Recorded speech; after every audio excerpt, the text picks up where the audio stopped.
Hello world, welcome back to codingscientist.com, one of a kind series of Python programming, and this is called Funny Python. Okay guys, I hope you are enjoying. We are on lesson number 20 and I am going to talk about number guessing game. I am going to show you a quick demo. It's a very simple few lines of code. Let's take a look at it. How many lines of code, guys? It's what about 21 lines of code. All right, this is pretty simple, but I'm going to give you some indication where we are leading to. All right, so basically the number guessing game with the programming language like Python and C++, right? A game that includes handling user input using the if statement as well as a looping constructs, right?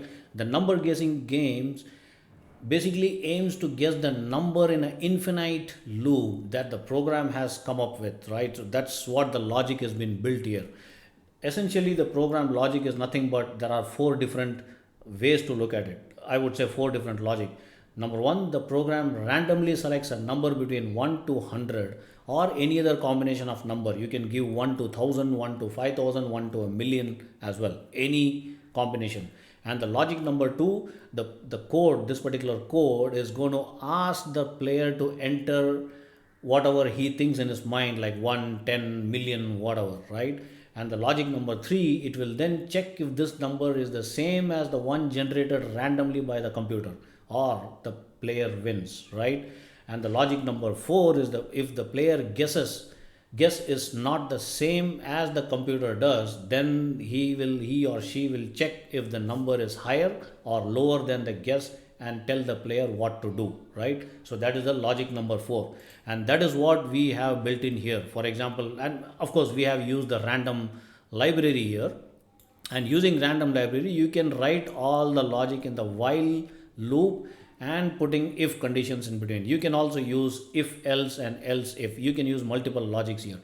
Now to give you a clue, guys, you can use this program, you can add your Tkinter app and you can add Kiwi app or all those libraries and make this more GUI and graphical stuff. It's going to be pretty interesting. Let me run this program and show you how it works.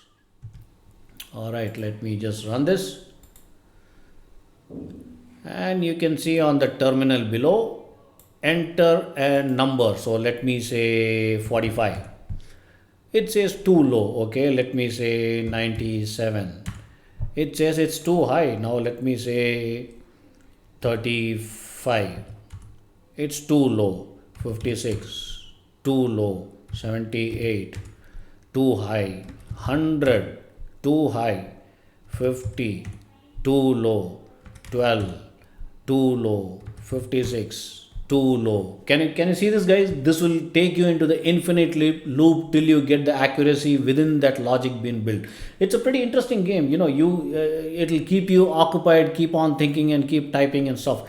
But if you add some GUI to this particular game, just imagine, it'll do wonders. A colorful combination of grids and buttons, and keep clicking, it'll throw some output in a graphical way.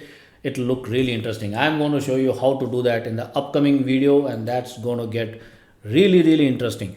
If you want to learn about this, do reach me out one-on-one. I'll be scheduling a one-on-one Zoom call with you. I'll be happy to train you from the scratch, from zero to hero, to build all these interesting games and applications using Python. Goodbye guys, see you.